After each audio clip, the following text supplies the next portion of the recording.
Hello, everyone, and welcome to Coach Magic Live. We are kicking off a luminary series here on Coach Magic, and I am thrilled to introduce you to our first guest for this series, Jeanette Bronée. She is incredible. She's a global keynote speaker, culture strategist, and author. She's delivered speeches worldwide, including at the UN, on unlocking our human advantage to harness the future of work together. We're going to talk more about a transformative practice she developed called power pausing as the key to change and growth. I'm really looking forward to that because I'm all about the power of the pause, and I'm looking forward to hearing what you have to say about this, Jeanette. You were born in Denmark. You are now a New Yorker, and I want to dive into our conversation today and start with your fashion life, because I know, and that must have been pretty interesting, and you're so fashionable. So I want to learn more about that world. Welcome to the show. Thank you for being here, and tell us more about that life that you had prior to this one you're living now in fashion. Mm, Thank you. Thank you for having me here. And I'm excited about our conversation. I'm curious about where we will take it and dive in. So, yeah. Fashion is an interesting and continuous love of mine because I have always enjoyed change and newness. So, looking back, I can see how this excitement of what's new, what's different, and so on and so forth has always been a curiosity of mine since I was a child. And funnily enough, my dad, when I was a little girl, and I would say, "Oh, I can't wait for this. I can't wait for that." He would always say, "Well, what's wrong with this moment?" Mm. And looking back, it's sort of like him reminding me that sometimes we look forward so much that we forget to just be here right now. And Mm. yeah, but fashion is a love of mine. I think it's a way for us to express ourselves. It's a way for us to have fun. I don't so much love the industry of always having to change for the sake of change, but I Mhm. do love the newness of new ideas and finding ways to express ourselves through how we dress and the colors we wear or whatever it is. And to me, it actually is often a way I align with my mood in the day. So I don't have a specific way that it always is, though I do probably have a style if you ask most people. Mhm. But yeah. But Oh, it's a tough industry. It's a tough world to be in, yeah. partly because it's always changing. You always have to be new. You always have to be Right. on. And when I was in the fashion industry, well, in Denmark is a little different because I was running a retail operation for Esprit and was heading up a team of quite a few people. And we were doing it together. Like we were lifting this up and making this and creating this together. And it was a lot of fun. Mhm. But coming to America and facing the industry and its harshness and Mm. its way of just using people and then swabbing you out when you're burned out. That was not something I wanted to continue being part of. Yeah, I can understand that. So you were working for Esprit. That was one of my favorite brands growing up, Oh, just there so you you go. know. Is that a Danish brand No, or it's American, actually. It's that? American, yes.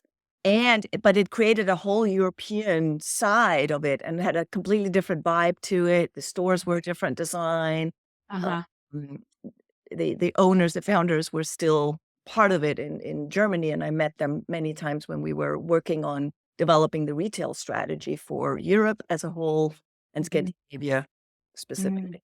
Mhm. Denmark, me. Yeah. Mhm. Interesting. So you came over to the US, you saw how things were operating here, and it was just not an environment that you saw yourself wanting to be a part of long Well, term. I left Esprit when I came over here, one of the things I wanna say about Esprit, Mhm. one of the things I learned early, we're Mhm. talking '80s here. I was with Yeah. Esprit in the '80s, right? Okay. And one of the things I learned was the value of culture. We just didn't call it that. Oh, okay. And one of the things that was very important was that people would go to lunch together in the canteen, and they would serve us. They had chefs working there, they would serve us amazing food, and it was mandatory to Mm. pause for lunch together. Mm, had to leave your desk and so on and so forth because they wanted the togetherness. They mhm, wanted us to have this so-called team spirit. But what I learned from it was that we had each other's back because we knew mm, each other as human beings and friends, not just as coworkers. And it was really powerful. And it was an early mm. lesson. And then when I came to America and asked, where do we have lunch? They looked at me like, what do you mean lunch? At your desk while you're typing. Actually said, if you're gonna have lunch, it's at your desk. And I did have one boss at one time said to me, "Well, I don't need lunch, so you don't have to." And I basically Wow. looked at him and I said, "Well, you don't wanna see me hangry." Being angry is not a good thing. That is such an interesting contrast. I personally love Europe. Every time I'm over there, I go, "What are we doing in America?" Because they eat and the food is wonderful and it's just a different culture. And I can imagine that shock. But I never worked in Europe. I went there for business for certain projects and things, but so many memories of me eating at my desk and the difference of being able to sit and get to know each other as humans and how that has influenced your own point of view and what your father had said to you growing up. Why can't you just be here in this moment? What is wrong with this? I always catch myself when I say, I can't wait. Yeah. And I really look to change those words because, well, why can't I wait? It'll Yeah. be awesome when I get there, but no, maybe I'm excited. I'm looking forward, but the time will pass. And so, okay, so when you left Esprit, did you go to some other fashion house or did you just decide to move on into some new terrain? Yeah. Well, I came back to America. I came over to America and actually couldn't get a job within the ranks of Mm, leadership that I had been used to already. I was a very young executive in Denmark, sure. And I came to America thinking I was going to further my career, and I was in for a bit of a shock. Ended up mm, having to start over completely. And I ended up in the furniture industry and design industry, which was also very exciting. mhm, A different concept of new and innovation and so on and so forth. But it was something that still also was exciting because of the aesthetics. Like I love design as a whole yeah. too. Designed my house and I became a designer after that as well. So I work with some really, really amazing companies. I've always been lucky to work with companies that have very, what do you call it? Not important, but powerful brands, like Mhm. that are acknowledged as, in a way, thought leaders is what you would call it if it was a that kind of a company, but Right. really ahead of the game, like Royal Oh, Copenhagen in Denmark, Esprit, yes.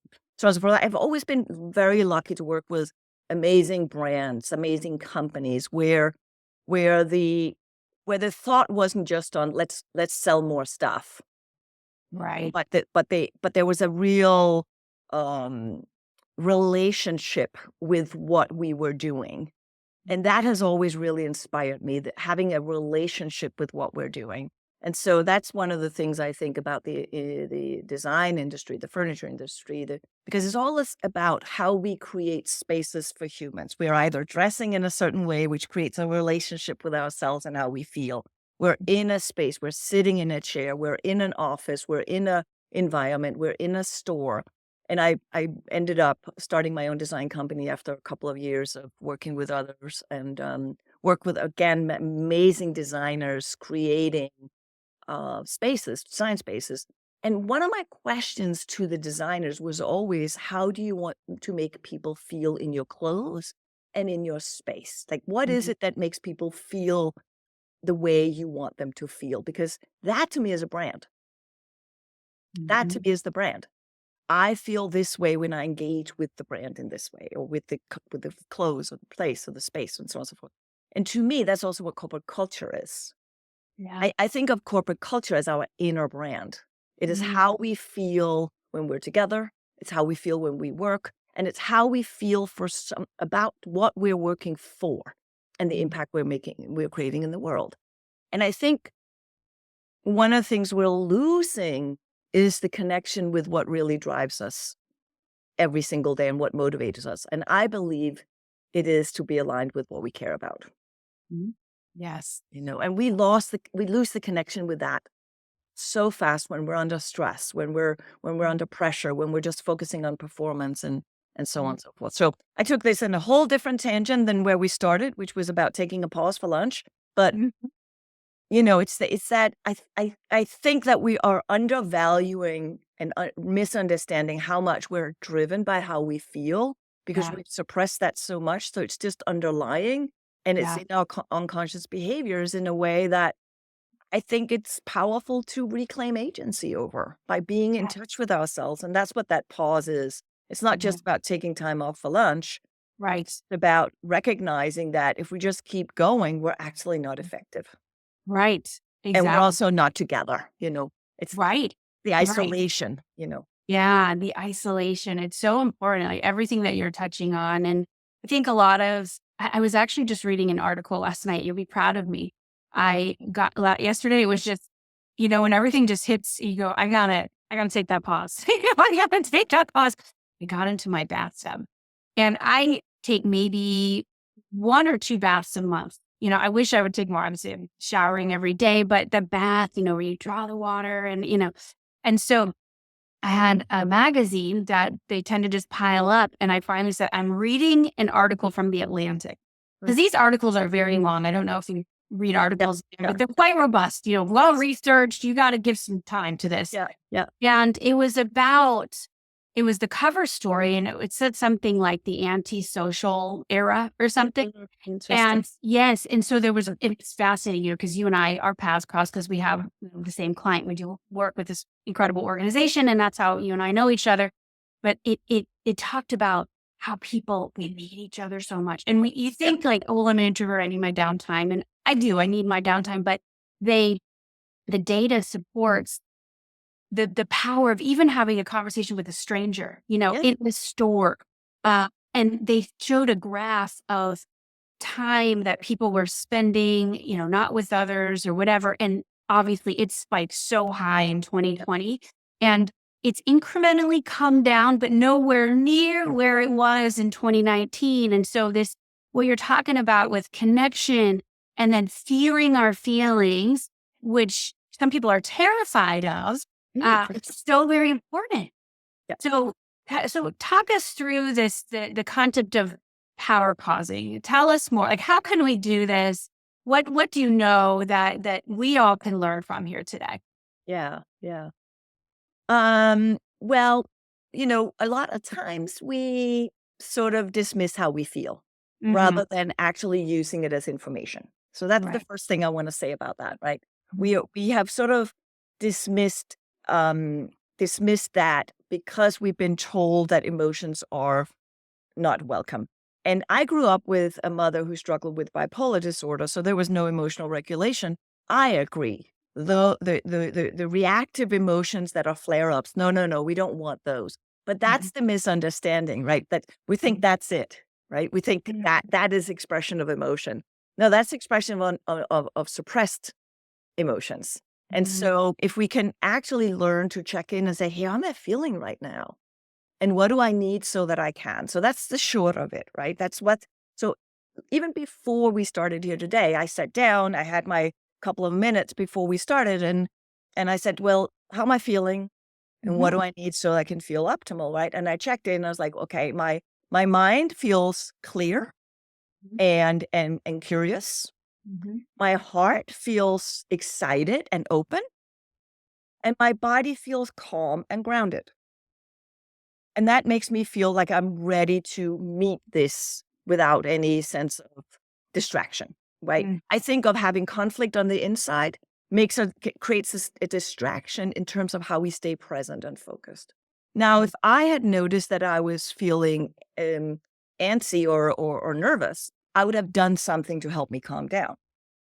If I had felt I was feeling foggy and distracted in my thinking, I would have done something to clear my mind. And Mhm. so it's this idea that we have tools Mhm. to get ourselves into a space Mhm. where we are able to connect, communicate, and collaborate with attention, with focus, with care, without these reactive behaviors, but actually being able to pause and respond in a way that aligns us with what we're trying to achieve. Right. And so that's the principle of power pausing. It might mean that we need 5 minutes. It mean we need a minute. It could mean we need 15 minutes. And it could also be that we've had this week where we just need to get into a bathtub and read an article to learn something new, shift our mind. It could mean all of the above. But I do believe that we need to do it all day long before we start something. And that could be that 1 minute pause to just check in. How am I feeling in there? And so there's 3 power pauses. There's 3 stages. Okay. So the first stage is just really taking a few breaths in of the nose and exhale slowly through the mouth.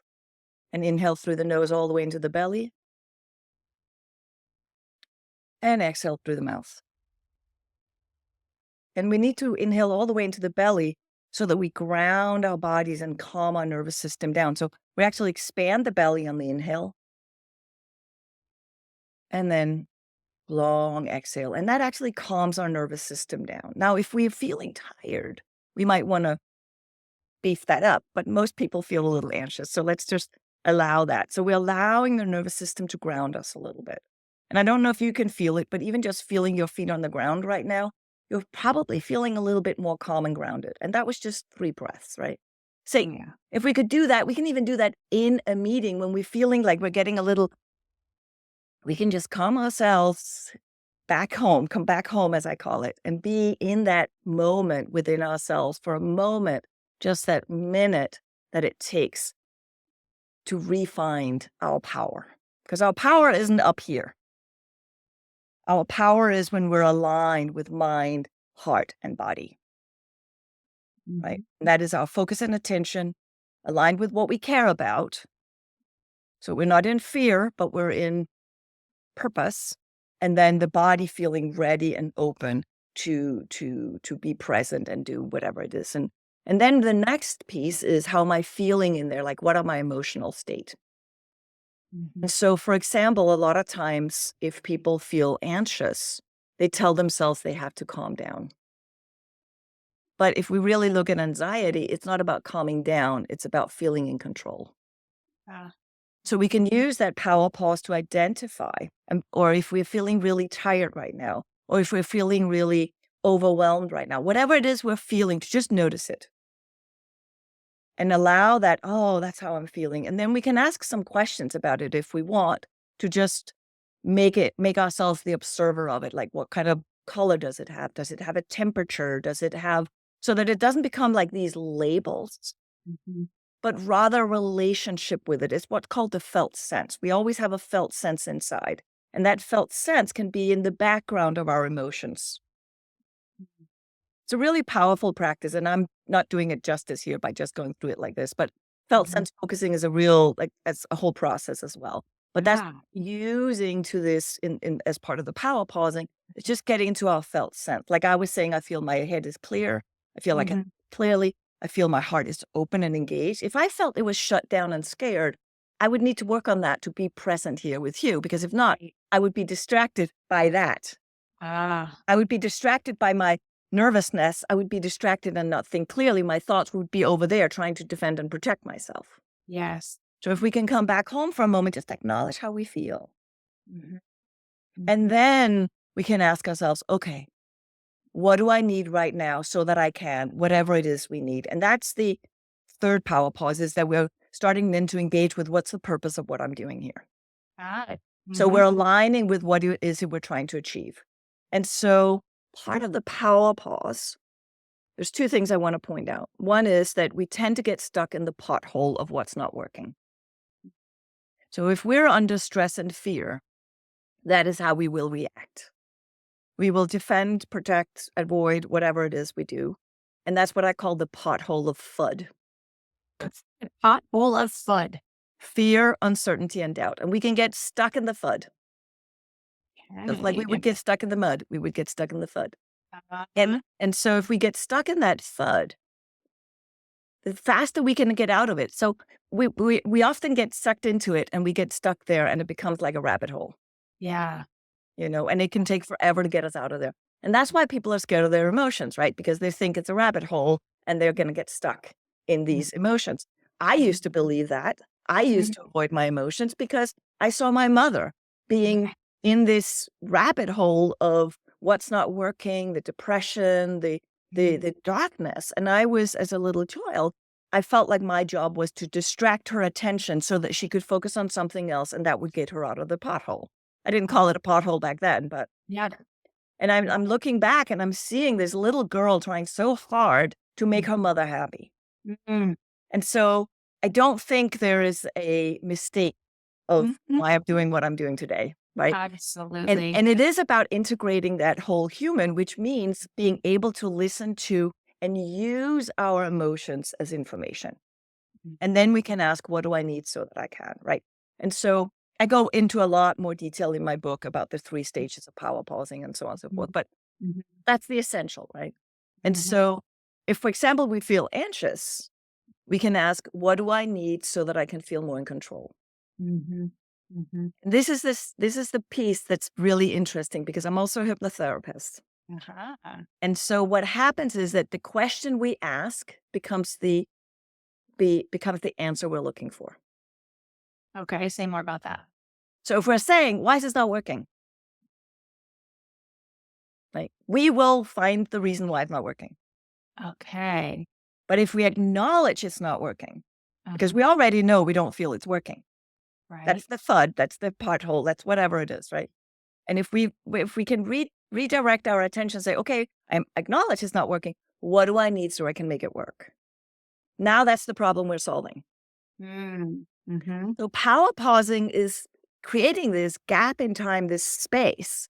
I call it space and grace for our mind to reset our attention and refocus on how do we solve the right problem. Not just from a thinking place, but also using our feeling, our emotions, and recognizing that what we care about is actually, or needs to be aligned with what we're trying to achieve. Correct. If we're working towards something we don't believe in, we're going to burn out. Yes, We exactly. really are, you know? Yeah, exactly. Yeah, it hit me right when you said that. But how do we make sure we're solving the right problem? And that problem needs to be aligned with, well, this is my purpose. This is the mission. This is what I'm here to do. Because if you're solving other problems that have nothing to do with this, then you're spending all your energy over here, but then nothing really changed where it needed to change, right? Progress. Tell us the name of your book, and we'll link to it so people can find it as well. Yes, it's called The Self-Care Mindset. And it's coming out in paperback on the 11th. Oh, okay. February 11th. February Yeah. 11th. Okay. Yes. Well, so exciting. Yes. Yeah. I mean, as you go through, I love the pothole of fun. That's so good. Fear, uncertainty, and doubt. You just feel that. And that's where most people live all the Yes. time. Well, it's part of our social construct. Okay. But FUD has been used by politicians, by marketing, by everything since, I think, 1926 or something was when it first appeared. I think that was the year. Probably getting the year right doesn't matter. The context is how long FUD has been used to so-called control us. Yes, Right? absolutely. Because when we're in fear, we will react. We will react based on what somebody tells us is the way to go. Exactly. And we don't trust ourselves when we're in fear. Exactly. And I remember going through, when I went through coach training, when I left my career in the corporate space, and as you were going through, I'm like, bringing back memories. Although Me too. I've Right? never worked in fashion. Although one time we did have a lingerie and swimwear themed fashion show as part of it. And that was my little, my brush with the fashion world. It was quite fun, but I totally hear what you're saying.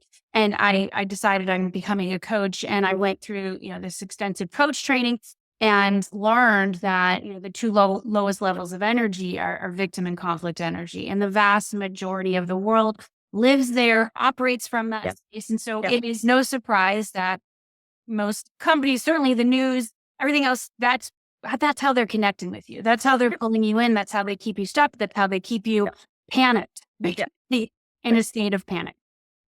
Well, fear. A lot of people believe that fear is a strong motivator. It Mm. isn't a sustainable motivator. Okay. It'll motivate you to get off the couch. So one of the Mhm. things I learned when I started coaching, which at that point was health coaching, what Mhm. I learned was that people get a diagnosis, they'll do something for a couple of weeks, and then they'll fall off the wagon, as they call it. Okay. Right. And so I had this reputation, I learned, I didn't know that, but I learned from somebody came into me and said, well, your reputation out there is all else fails, go to Jeanette. She'll help you change. Uh-huh. And I thought about that for a moment and I was like, wow, I really appreciate that statement Yeah. because my concern wasn't to get people to change. Mhm. It was to redirect their attention onto why change would matter to them. Yeah. And so I specifically remember one person who had such a hard time. She had been struggling. She had been AA for 30 something years. She Mhm. struggled with healthy habits and health in general and healthy relationship with like, all of the above. And she was basically feeling like nothing worked for her. And she was kind of like saying, I'm giving up and I'm getting older and, whatever. And I said, Mm. well, the problem is that you focus so much on the result. Uh, And when we're focusing so much on why what the result we're trying to achieve, rather than why that result would create change in our lives. See, we mhm. think of the result as the change. Okay. We don't think of the impact of the change Mhm. because that's really what we care about. And that's why I talk also about the inner brand, a culture being the inner brand. We Right. need to know why we're doing the change. Mhm. And right now, a lot of people are going through constant change because that's the nature of growth. Mhm. There is Mhm. no growth without change, and so on. Mhm. So change is an essential part of life. It's a natural part of life. You look at nature, it changes all the time. Mhm. Mhm. But when we're looking at, well, we need to change for the sake of change, there will be resistance Yes. because the FUD will flare up because we don't know what we're doing and why we're doing it and so on and so forth. Yes. But if we can be more in communication with, well, why does it matter? Who is it for? And what do you need so that you can? Mhm. Now Yes. we're discussing the process of change and the Right. impact it will have and what that will look like. And so her big moment came when she had a grandchild. Um, And all of a sudden she could see what I had been trying to say, which mm. is there's a reason why you want to be at your best. Mhm. Just Mhm. being at your best, if nobody matters and nobody cares and Yeah. nobody like, then who cares? Like, why? Mhm. But Right. if we can be our best selves for something, for Mhm. someone, for Yes. a purpose that really matters to us, not just to look pretty or any of that. That's not what I'm talking Mhm. about. I'm Yeah. talking about this idea that we're growing ourselves every single day to be the best version of ourselves, whatever that looks like. It's not just physical. It's actually Right. probably a lot more about feeling aligned with Yeah. purpose, feeling aligned with what we care about and being in Mhm. our hearts and Yeah. having our focus and attention on what really matters. I think that's essentially what drives us. And that was the real change for her. Mhm. Can I tell a story Yeah, of sure. Go for how it. I discovered the difference between fear and care? Yes. So I was diving in the Galapagos and we were going down at the Needle's Eye at Darwin's Island, and I was so excited to come back down in the water because the day before I'd been basically in the middle of a school of hammerhead sharks just passing me by, holding onto a rock, just watching them. And then the next day we were going down. I was so excited, and all of a sudden, I find myself in like a washing machine tumble. I had absolutely no clue what happened. My rig had gotten pulled out of my mouth. I didn't know where I was. I didn't know what was up and down. And all of a sudden, I feel myself being pushed into the sand. And I realized in that moment, something's really wrong. I got hold of my gauge. I was in 15 foot of water. Mm. That means to anybody, they would normally just go to the surface and be like, okay, let me breathe again. But we had been told, because we were at Darwin's Island, the surge and the power of the waves is so strong that whatever you do, do not go to the surface. You will be thrown on the rocks. We won't come get you because we can't, and you'll probably be dead. Mm. So I have no air because I can't find my mouthpiece. Mhm. I had to stay down, and the and I kept getting pushed towards Darwin's Island, or the Needle's Island, sorry, the Needle's Eye. So I had to crawl back down into the water, figure out where my rig was. And I had this flash moment where I thought, oh, I could just take a breath and it'll be gone. I'll drown and I won't feel the thing. And I remember that in that moment, I made a choice to not give up because I wanted to live. And as I was struggling to find my way and to get my rig back and to start to breathe and crawl myself back down into 45 foot of water where the rest were, I was screaming the entire time. When I came back up on the boat and processed all of it, and this was probably not an insight right there, but looking back, I realized that that scream wasn't because I was scared of dying. It was because I wanted to live. Mm. And that's when I realized that it's not fear that drives us and makes us stronger. It's what we care about that makes us stronger. And it's also what builds a stronger culture together. And that's why I'm so passionate about what I do, is because I think we deserve to work in that kind of a space. Oh, I have tears in my eyes. That story was so powerful. And what you said, just that it's what we care about. Yes. That is, and we have to care. We have to care. And we live in times where it's important to know what you care about. It's important to know what you stand for. Yeah. My last corporate job, at the end, I had a colleague because I was so done. I was so done. It was like I just needed to go. And I remember her and I, we would say, we had an acronym. We would say IDC, which meant I don't care. I don't care. Like, I just couldn't care anymore. I couldn't. There's so many things. It was just out of control. I got to get out of here. And eventually I did. But I remember at that moment ago, but I do care. I care deeply about what I care about. And so if I'm in a place where I just don't care because everything is just so not aligned with me and who I am and what I'm here for, I gotta go. I gotta go. And so that right there was so powerful. Oh my gosh. Thank you for sharing that story. That was everything. We are at the end of our conversation. I could talk to you all day. Before we wrap up, I would love to know, we covered a lot of ground today, and I'm so grateful for your energy and your wisdom. I focus a lot in my work on making a big impact without burnout. And so I want to ask you if you could share, one tip or one insight that you've learned, and maybe we touched on it today because we touched on a lot of things. What would that tip be on how our listeners can make a big impact without burnout? It is care that matters. So what we care about, not just for. I think there's too much focus on caring for, and we need to focus on caring about, because we don't burn out from working too much. We burn out from worrying too much, feeling that we don't matter, feeling that our contribution doesn't matter, and feeling that we're not valued. And if that impacts how we see ourselves, we will be lost and we will burn out. Yes. So we need to see our own value.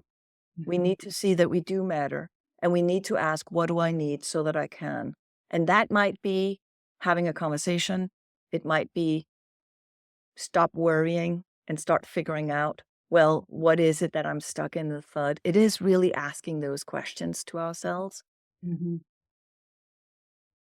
Impact without burnout means that we stop worrying and start working based on what we care about. That is what impact is really for.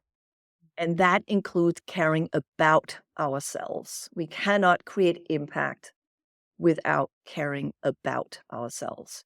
Yes. And that might show up as for, but it also shows up as our best self, our best supporter, our best friend. Yes. And that has a lot to do with that inner dialogue all day long. That's the impact without burnout to me.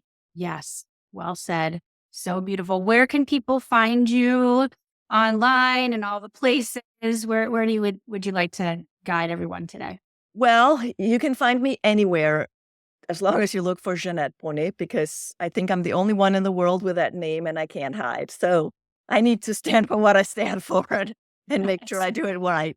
So JeanetteBronée.com is my website. There is a blog there. I write as much as I can, at least probably more or less every week.